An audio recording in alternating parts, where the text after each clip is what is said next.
things started here. Eric Chilton, Chad Silver, Lauren Coleman, ready to go. Ready to go. I gotta say, yesterday the weather was beautiful. Right. But Saturday, it was rough. That was a mess. And then tomorrow, I think, is the best day we've seen in probably a week or two. Yeah. So, yeah, even better than yesterday. Oh, so, okay. It's kind of around the temperature where if you're in the shade, you Yes. certainly feel chilly, but then as soon as you go in the sun, it feels much better. Absolutely. Exactly right. All right, we're going to get to some more weather facts in just a little bit, but first let's get to your 4 to 5 roundup. First up today, police in Greensboro arrested a man accused of some alarming turn of events on North Carolina A&T's campus. GPD says officers responded to the university's last weekend to help campus police deal with a man threatening law enforcement. Police say Brandon Bentley was violent and chasing unarmed security guards on campus. In court documents, investigators wrote that he might have been in a dangerous mental state, saying he feared being kidnapped. Police also say they searched his car and found multiple guns and more than 1,000 rounds of ammunition along with other weapons. He is now facing a slew of charges. Greensboro police say a 17-year-old girl was killed in a shooting over the weekend. It happened on Ogden Street Saturday night while a group of young people were hanging out. Investigators say another group started shooting in the area, killing the 17-year-old. We are working to learn more about what happened. This is an ongoing investigation, and police are urging anyone with information to contact them or Crime Stoppers. A Reedsville man accused of felony child abuse was in court this morning. You might remember investigators say they arrested Caleb Richards last month after doctors found fentanyl in his baby's system. The baby was expected to recover. The judge continued his case until next month. The Stokesdale community is coming together to raise money for Jackson Franklin, a 6-year-old hit by a car while he was boarding a bus. The family says he is still in critical but stable condition at Brenner Children's Hospital. Stokesdale Elementary, where Jackson goes to school, is wearing orange for him on Wednesday. His favorite restaurant, Rio Grande, is having a fundraiser Wednesday night at the location at Oak Ridge, as 25% of the proceeds will go to the family. 2 young boys who've been missing from Concord since Saturday have been found safe more than 1,000 miles away.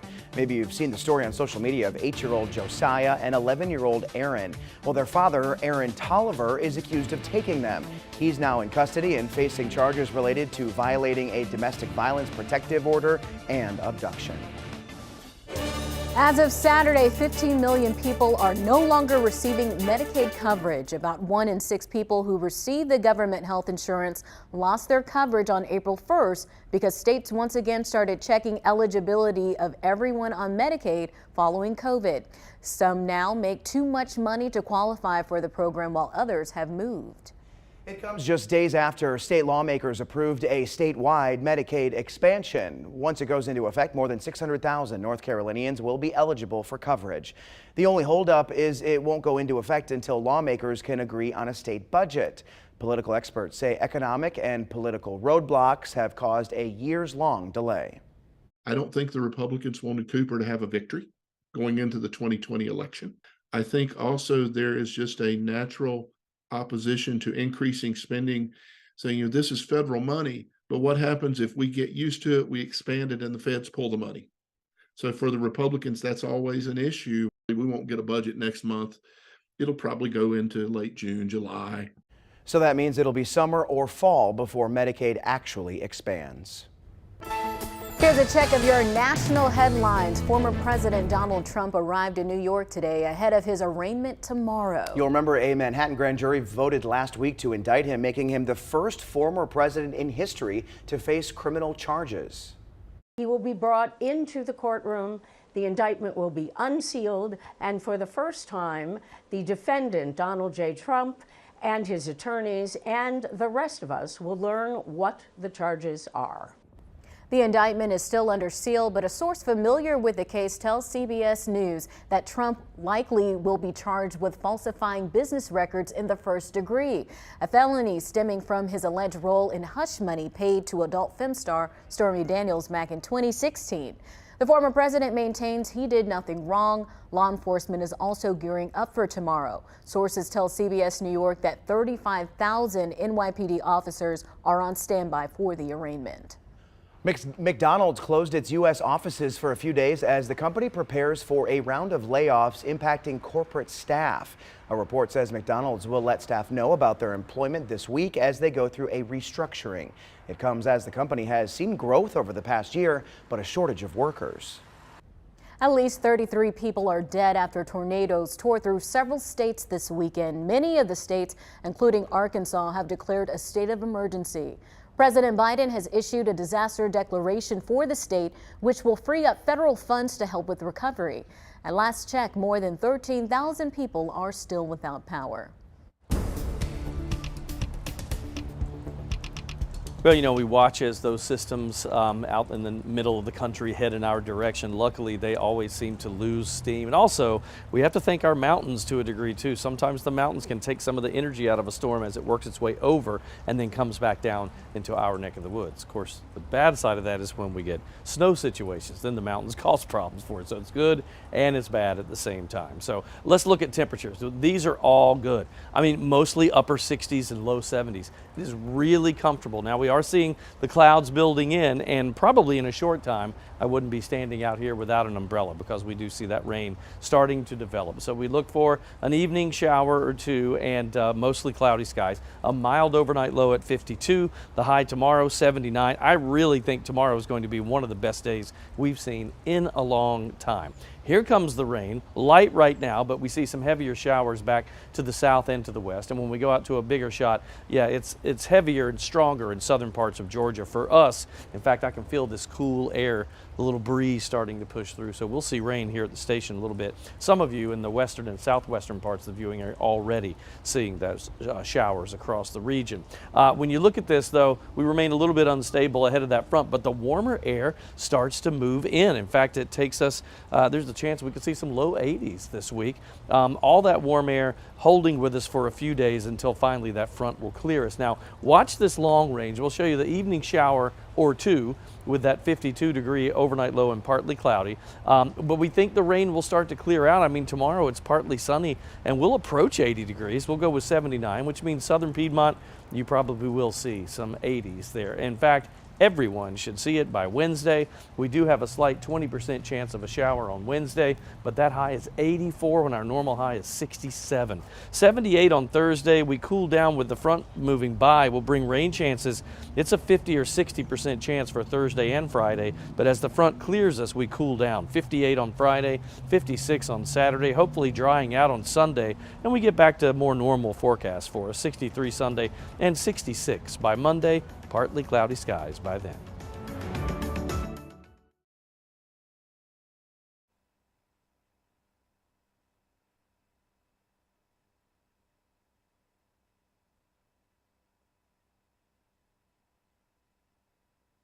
All right, I am talking about this bare minimum Monday. What's behind it?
Maybe you're aware of the concerns over employees' mental health struggles and the ways work contributes to the problem.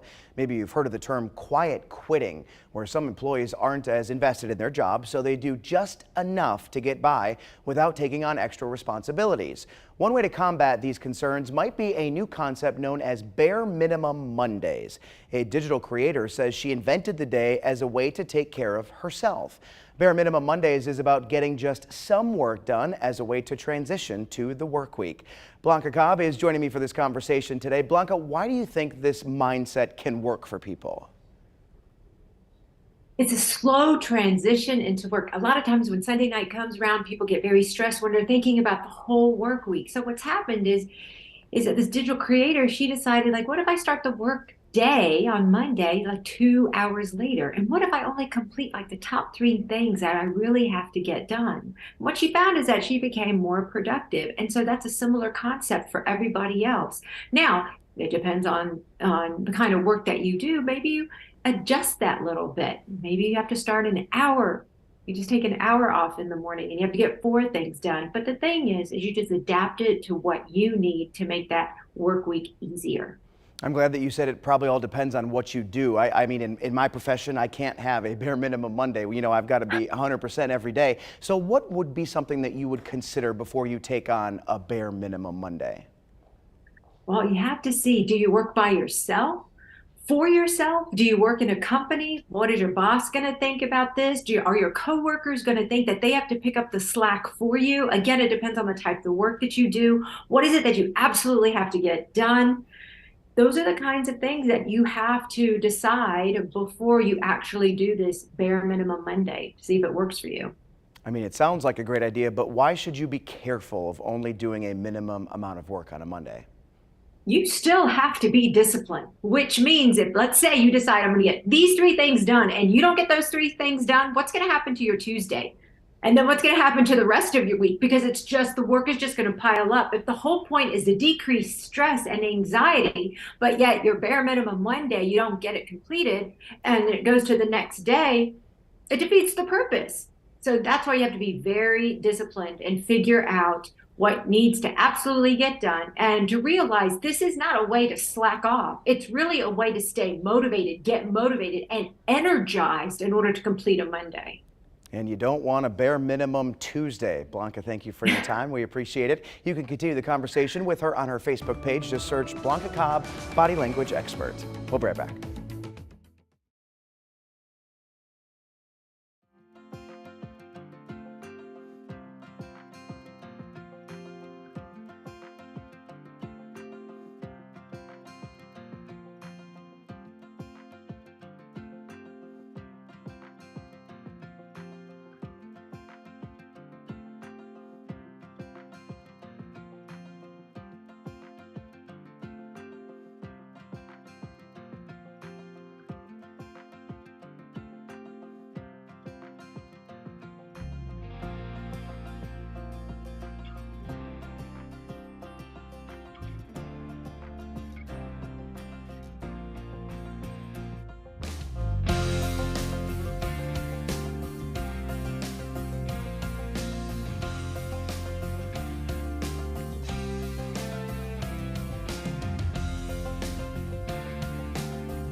Well, they are a legendary basketball team that puts on a show like no other. They've been entertaining audiences with quick wit, crazy trick shots, and of course, a bucket full of water. Or is it? I caught up with two of the Harlem Globetrotters ahead of the weekend that they will perform at the Greensboro Coliseum. Take a look.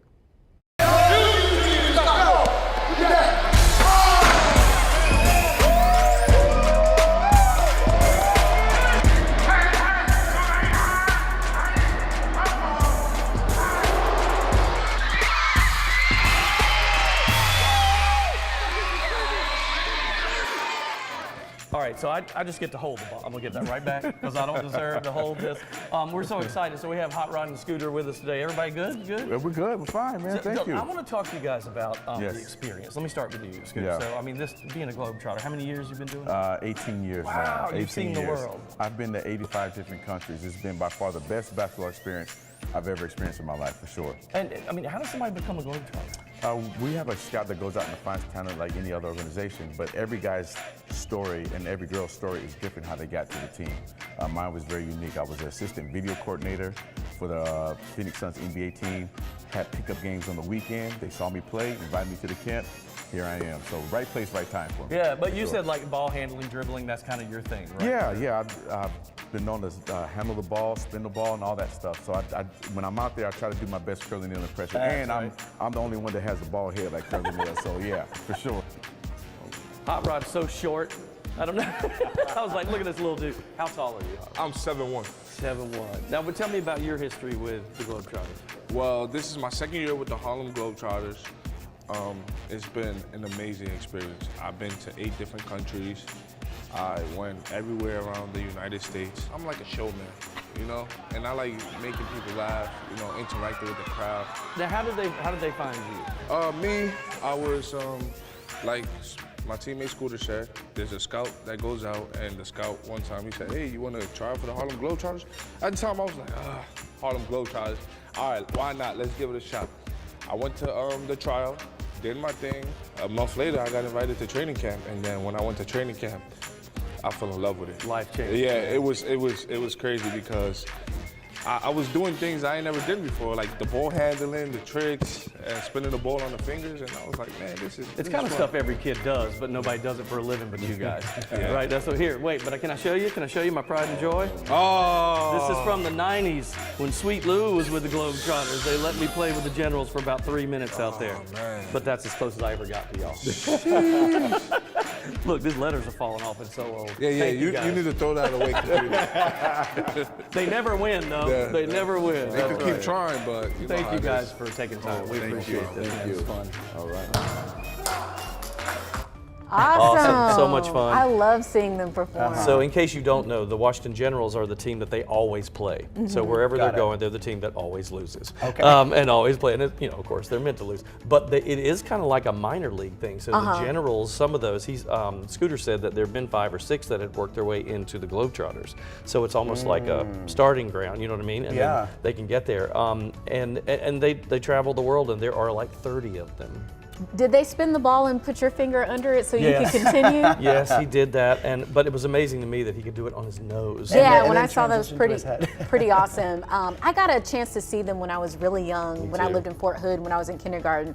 And it was just so much fun. And I remember the part with the bucket, and it seemed like they were gonna throw water at us. And I remember we all went like this, and I was just amazed by all the tricks. And they let the kids come down on the court and dance with Oh, the yeah. with the It's a mascot. show. It was a lot of fun. And so, like, there's not just one team of the No. Harlem Globetrotters. No, so he said there are about 30 of them, and they divide them up into 2 teams, and so they all know the same routines, right? And then one will be in Europe, and one is on the East Coast, and then one goes to, you know, we're South America, and one goes to the West Coast. So they are constantly shifting them all around. And like Scooter said, he's been to 85 countries. And we saw a little bit in the video. There was a young woman that was. Oh. They have women Yes. performing now because that wasn't always the case. And he said correct? there's one called Torch that is a dribbler like you've never seen. Oh, okay.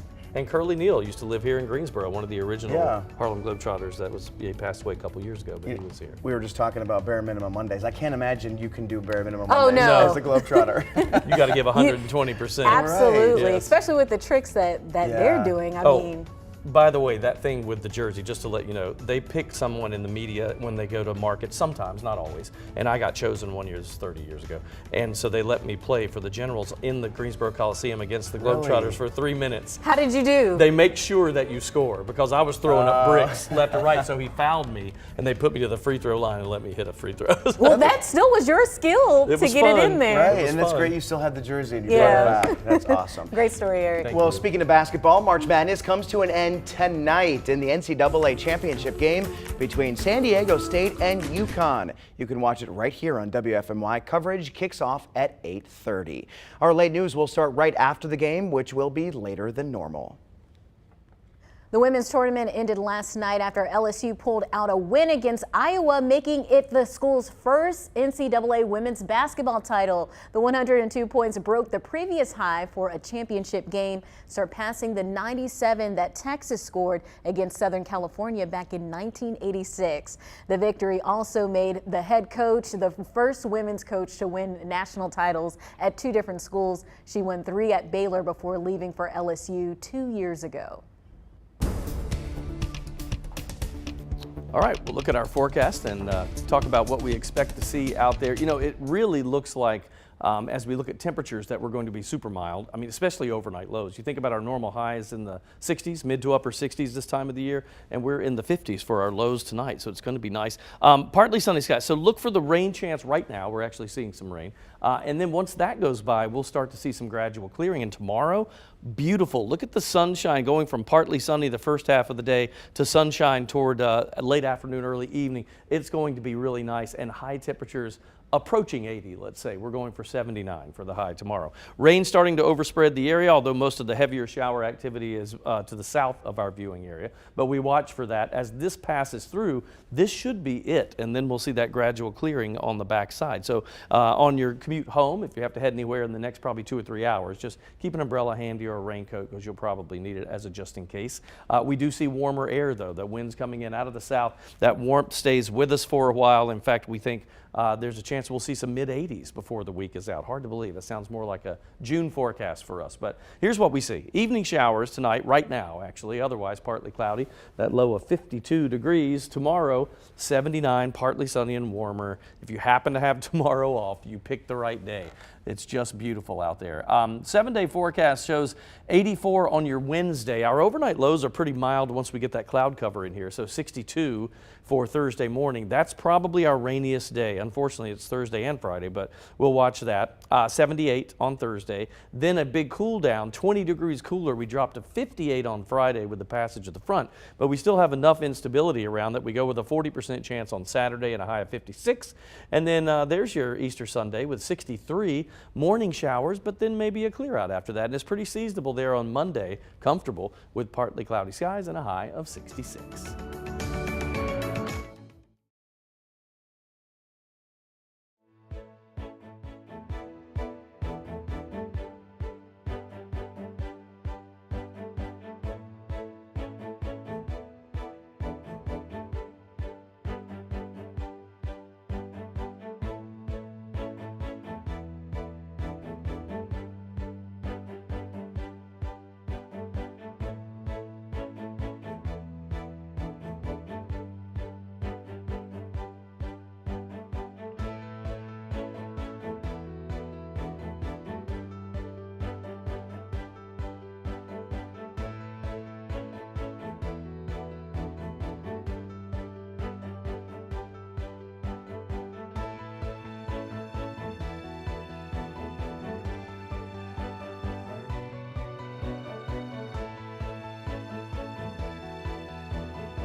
Spring is here, and that means spring cleaning. So many of us probably have that drawer full of old technology, from cell phones to tablets to headphones and so much more. So if tidying up is part of your spring cleaning list, there are some new ways you can get rid of the old tech responsibly. And hey, you maybe even can get some cash for it. Bradley Blackburn has more.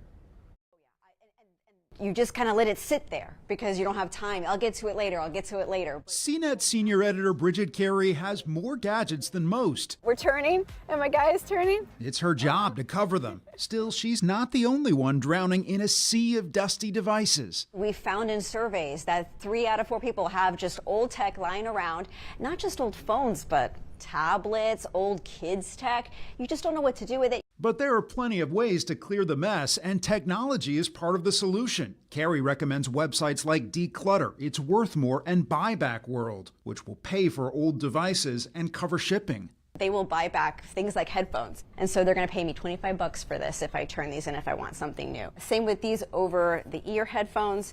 These go for about $40 online right now. Even the oldest gadgets can earn money on eBay. And if you don't want to go online, you can take your tech to stores like Best Buy. They'll offer a gift card for certain products. The longer this stuff sits in your drawer, the less valuable it becomes. Right. You can get a little bit more when the tech is a little newer and when the tech is a little more of a hot product. Some companies and many cities have e-waste programs and will recycle old gadgets, chargers, and cables. Carey says the lithium batteries inside today's electronics can be harmful to the environment if tossed in a landfill. They have to be handled differently than just everyday trash. We all want to be a little more responsible. That can lead to a cleaner home and planet, and maybe a fuller wallet. Bradley Blackburn, CBS News, New York. Carey says before you resell or recycle your devices, be sure to perform a full factory reset to wipe off any personal data that you don't want to end up in the wrong hands. Stick with us. We'll be right back.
Welcome back to the 4 to 5. It is Monday, but still, we're having fun.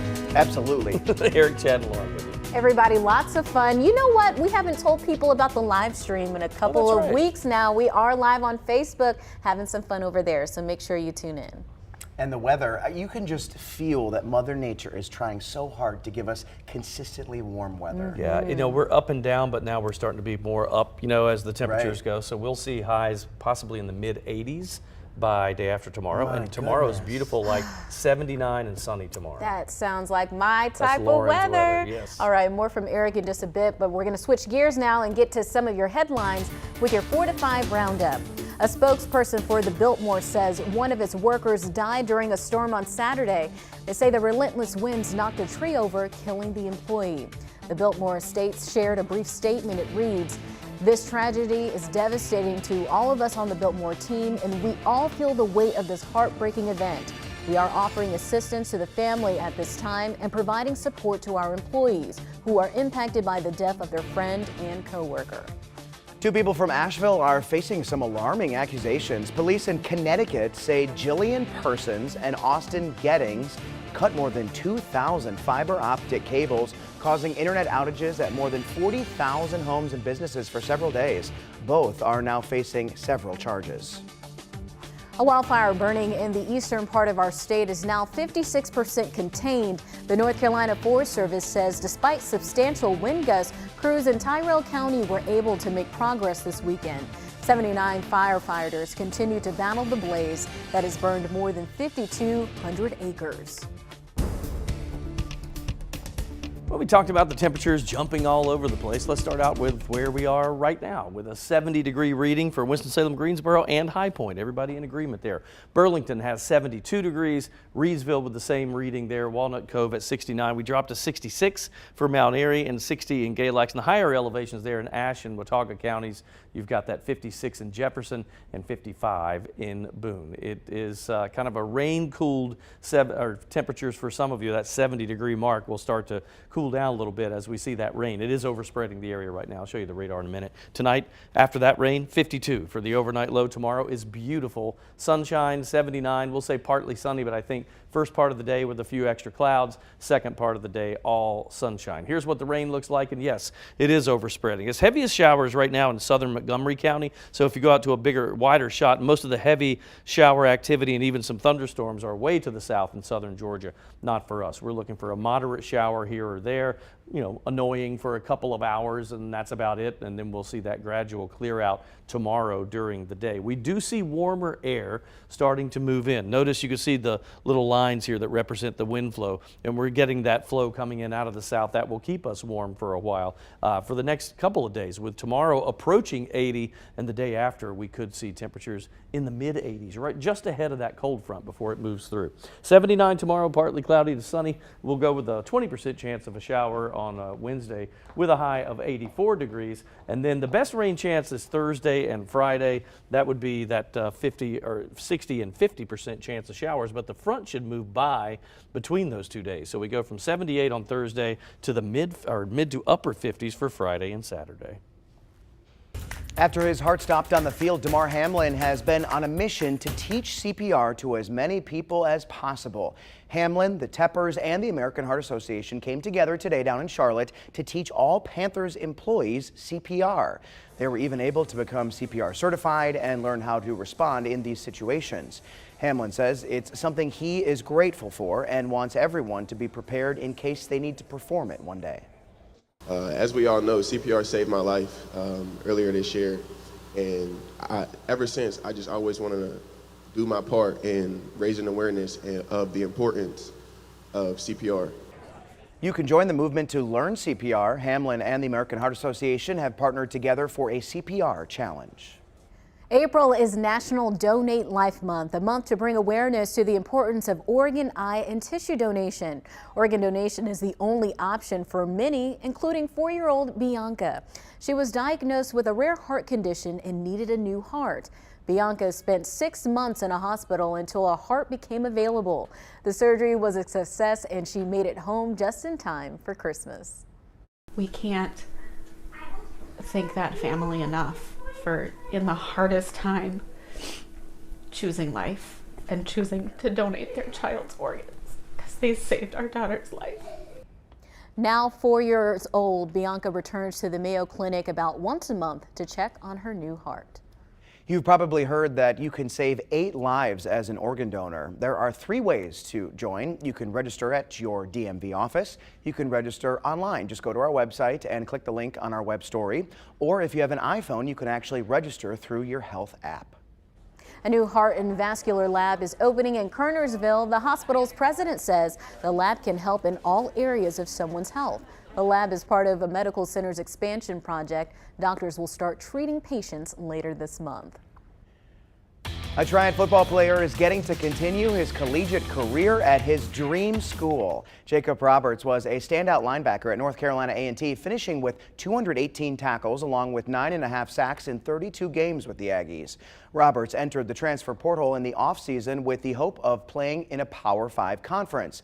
He got that chance and is staying in the Triad, suiting up for Wake Forest. I always dreamed about it since a little kid, growing up. And seeing all my friends go from high school, one day, I wanted to play in a Power 5 conference, and to come here in my dream school, Wake Forest, it's just a dream come true. I'm always play with a chip on my shoulder. Middle school I got cut, high school I got cut. So, I always had that chip on my shoulder, and every time I step on the field, I'm going to play like I'm the best linebacker in the nation. Well, he's very experienced, and he was a highly productive player. And we've had a lot of success with bringing guys from the FCS level. With Ryan Smenda graduating, we wanted to get a Mike linebacker that we thought could contribute. And again, he had a great career at North Carolina A&T. He has a knack for blocking kicks. I think he blocked 9 punts. And he's just a good football player and a good person that we thought was not just a fit for our defense, but a fit for our locker room. They said me fitting in great.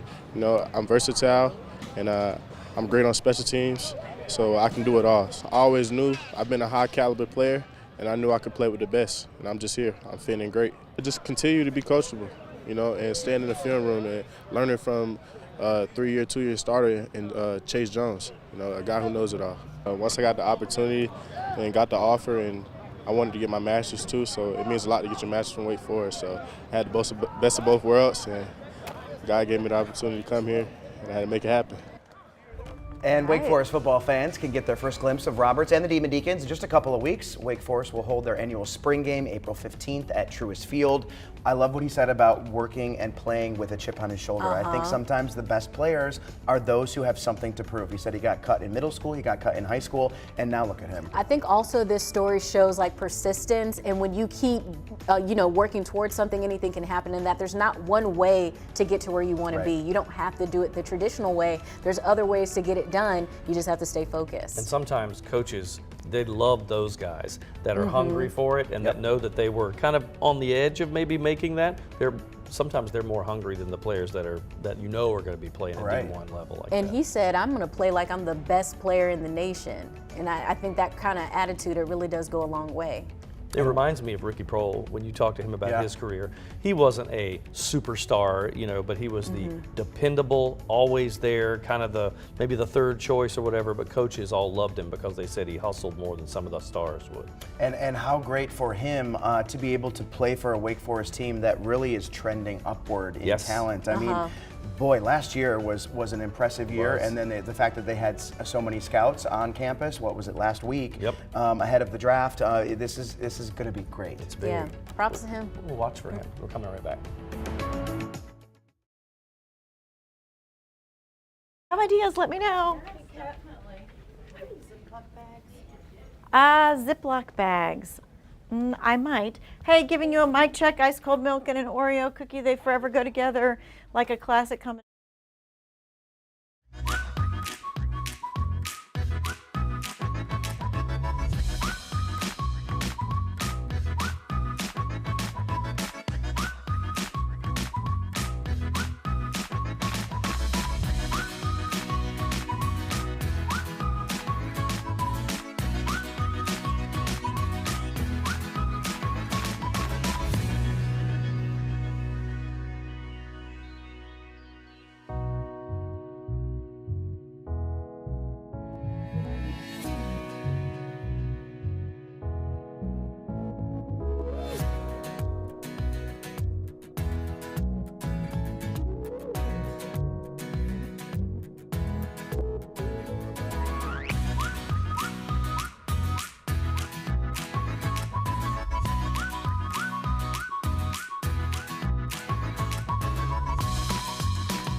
It's getting to be yard sale season, or in Florida, what we call a garage sale. No matter what you call it, though, there are fines to be had, deals to be made. All right, are you garage sale, yard sale people? Sorry. I was going to say yard sale, especially being a military brat and moving around so much. We used to throw a lot of yard sales to get rid of some of our stuff we didn't want to travel with. Oh, gotcha. So you made a few bucks. Yeah, okay. we made a few We bucks. laugh in our neighborhood that all we do is transfer each other's junk from one, because everybody buys from each other, you know, and it's like That's stays in great. the neighborhood. Yep. I definitely call it a garage sale, and I don't go to them now, but when I was a kid, boy, did I love helping host.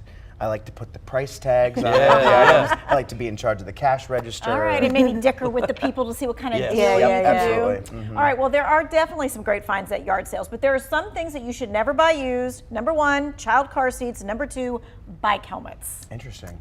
Bike helmets, especially because if you drop that helmet, you shouldn't use it again. That's correct. And there could be recalls on certain things, Sure. right? That's where my mind went to, because I know you can't donate certain things like car seats to like the Goodwill, so that's probably right. why you can't. And shouldn't sell them. Didn't you say one time that there are like expiration dates on them? There are, and then the safetyness of it. You hit on it, and you hit on it, the recall part, and also you could drop it, or it could have been in an accident, and it's not going to look like it's cracked, but it's still damaged to the point where you wouldn't want to trust the safety of your child or Right. yourself in that, right?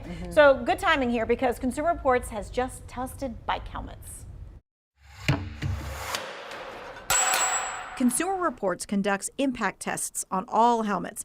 The Gyro bike helmet is one of CR's top-rated helmets. It's $69.95 at Amazon. Retailers tend to focus on seasonal items in April, with deals around spring cleaning and outdoor equipment for lawn care. It's also a great time to find sales on products that will help you enjoy the outdoors in the warmer months to come. The Perma-Steel grill is $379 at the Home Depot. Now, Consumer Reports tests show it heats food evenly, has 3 burners, electronic ignition, and 2 side shelves, and it's compact enough to not take up too much room outside. Speaking of outside, this Ryobi mower is listed at $299 at the Home Depot. That's $100 off. The battery-powered motor earns top marks in mulching, evenness of cut, and noise. Now, I always like it when Consumer Reports does that. They give you all the good things that are seasonal that's on sale. But I always say, don't miss that clearance rack, right? Because gloves and coats and all that kind of stuff, they're on sale right now. And the winter will be back. And winter will be back. It does come back. Yeah, it's gonna happen. And why not get it $30 cheaper now? At least, Right. that's right. Happy shopping, friends.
Opening day for the Greensboro Grasshoppers right around the corner. They're actually hosting a media day happening right now. You can see some of the players in this live picture out stretching at First National Bank Field.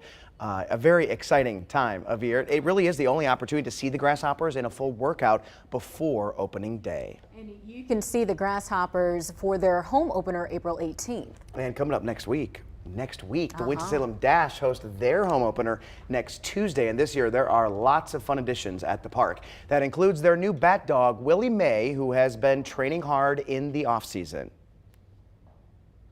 I think people get a kick out of Willie May, and actually we're working on a new little trick for her that I can't promise we're going to have it, but hopefully we will. And I just want to clarify very quickly that this was actually the Hoppers bat dog, not Winston-Salem's bat dog. And not only that, there's going to be new food, a throwback game honoring the former Greensboro Bats, and expect fun promotions like $2 Tuesday. Thirsty Thursdays and Sundays are family days where kids can actually run the bases during the pre-games. Both stadiums are excited to welcome everyone in for this season. I want to make sure we represent everybody in this community, have something for every single person to do, and feel safe and fun to come here all the time. You know, there's going to be a lot of excitement out here, and we can't wait to start. And with this in mind, I asked you on Facebook, tell me your favorite part of minor league baseball games. People were kind of all over the place with this one. Michael Lee says, I like the fireworks, also some of the team's nicknames. My daughter and her family live in Omaha, Nebraska that has a minor league team in the same league as the Toledo Mud Hens. Penny says that it's getting closer to football season. That was a funny one. Pam said for the Grasshoppers, watching Willie May get the bats and, of course, the food. Food was a big one there. Preston Clark agreed and just said the hot dogs. Scott said watching my grandkids enjoy the game and then maybe even around the playground area as well. So I think everybody likes all that stuff. Yeah, see, one thing that I really miss about working a daytime shift in the news business is I don't get to go to Thirsty Thursday games or games on Friday or Monday or Tuesday or Wednesday. So I'm stuck to just the weekend options. But I just love the atmosphere of a baseball game and obviously the food. And it's as much a minor league as much a party as it is a game. Absolutely. And the great thing about minor league is the cost. The tickets are so much cheaper than going to a Major League Baseball game. And say if it is a weeknight, it's something you could do with the kids. They're in bed at a decent time if it's a school night or a work night. So it's something you really can do with your whole family during the week too. When I used to work night side, I would go over there on game nights and eat my dinner at the I'd get a hot dog and whatever for dinner, and I get to see a little bit of it and then come back over. Maybe that's what you can do. That's a good idea. Yeah, that's what I would use it as my dinner break. Just gotta make it quick. Yeah, very quick, right? I want to clarify something because somebody texted me a little while ago. The Globetrotters, when we did that segment earlier, they're not here till April 14th and 15th. They were here early to get some publicity going. So April 14th and 15th. They're already getting the buzz. People are like, gotta get those tickets when take the kiddos out there. Man, if only there was a baseball game tomorrow. Oh, beautiful! Yes, the weather would be would be the perfect day for the whole week. Yeah. And let's talk about that because we're looking at those temperatures starting to change a little bit over the next day or two. We're going to see some bigger changes in those temperatures, going from at one point in our 7-day forecast we have an 84-degree forecasted high, and one day's 58. So welcome to this time of the year in North Carolina. 70 in Greensboro. High Point has dropped a degree in the last half an hour. Now they're at 69 degrees. 72 Burlington, 68 Walnut Cove. Let's look south. Asheboro 68, Lexington 66, and Troy approaching that 70-degree mark at 69 degrees. 52 the low tonight. We are seeing some evening showers as we speak. They won't be super heavy. We think the heavy stuff is more to the south, although Montgomery County did have one area with some heavier rain. Everything else is kind of mist or drizzle or a light shower. But tomorrow, gradual clearing throughout the day, 79 degrees. It is an absolutely beautiful Tuesday out there if you happen to have that off. You see a couple of showers here or there. The darker green indicates the heavier rains, but all of that really is light to moderate as it overspreads us from the southwest back up to the northeast. Once all of that goes through, which should happen as we head into the overnight, then I think we'll be in good shape. And it looks like starting out variably cloudy tomorrow morning and then becoming mostly sunny by the end of the day. Just a beautiful Tuesday, again with those high temperatures at 79 degrees tomorrow, and that's not even the warmest of this. So with the high pressure moving on to the east and our winds still out of the south, the winds will continually be out of the south even with the approach of that cold front. In fact, right along that cold front, the winds usually pick up even stronger. So as the front gets closer to us, it's kind of ironic, your heat will build until the front goes by, and then you see the cooler air on the backside of that. So until then, we're looking at highs around 79 degrees tomorrow. We could see some mid-80s the day after, and then of course as we get closer heading into the weekend and frontal boundaries start to move through, that's when we see those highs drop to the 50s. Big changes. So 52 for that low tonight. We'll see the showers we're seeing right now, and then gradually tomorrow some clearing. Partly sunny, we'll call it, early on in the day with more sunshine later. 79 degrees for your high for your Tuesday. Wednesday, we do see a 20% chance of probably a PM shower there, but a high of 84, and then 78, the best rain chance Thursday and Friday, really, 60 and 50% chance, but high temperatures vastly different, a 20-degree drop from Thursday to Friday. Friday's high 58. Saturday still will hold that 40% chance of a shower in. We got to watch the models on this. Some of it showing it more to the south than over us, but we'll keep it there for now. 56 for your high on Saturday. Sunday, though, for Easter, 63 degrees. That's comfortable. 66 on Monday, and we'll start to clear by the beginning of next week.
I don't hear myself. Okay, 1, 2, 3, 4, 5, 6. Really. You know how it is. People think you're dancing. That must be, ooh, you must be hammered. I don't know that anybody said that was the case. Hey, I spelled milk. Why do I hear it weird? Like it's somebody else's mic that's up, not mine. Is it me? It is you. It is me. I didn't hear my name though, so we got something mixed up over there. Skirt, skirt.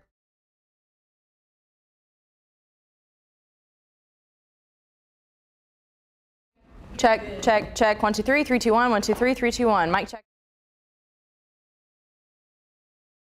Check. 1, 2, 3, 4, 5, 6, 7.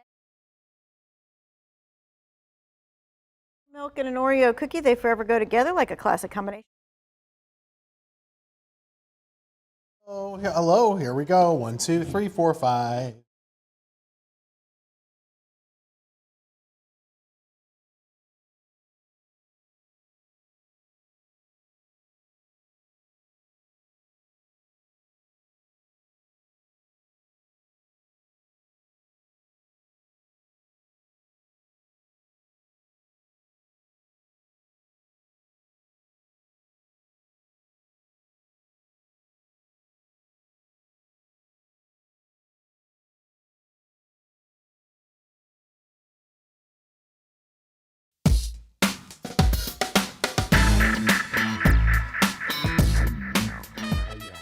Like so many of you out there, Alzheimer's runs in my family. It is brutal and heartbreaking seeing your loved one's mind ripped away. Not to mention terrifying to think that it could happen to you. That is why I've made it a mission to do everything I can to stay healthy. And one of the things my doctor stresses is to try learning new skills as often as possible. So when a friend told me she was hosting a workshop on how to make paper for greeting cards and stuff, I jumped at the chance to go. The 2-hour course was part of the Tag Art Gallery in High Point. They train the community on all kinds of mediums, from acrylic paints to pottery, even the paper making. To be honest, it's not something I think I'll do often, but it sure was fun. The arts and craft nature of it brought me back to the preschool feels when everything was new and exciting. It made the world feel like there's tons of possibilities. In learning a new skill, I also learned it's good to break your routine. Try something different. So my question to you, what have you always thought about doing but haven't tried yet? Let me know on Facebook by searching Watchdog Ben, because now is the time to make it happen. That's my 2 cents. WFMY News 2 at 5 starts right now.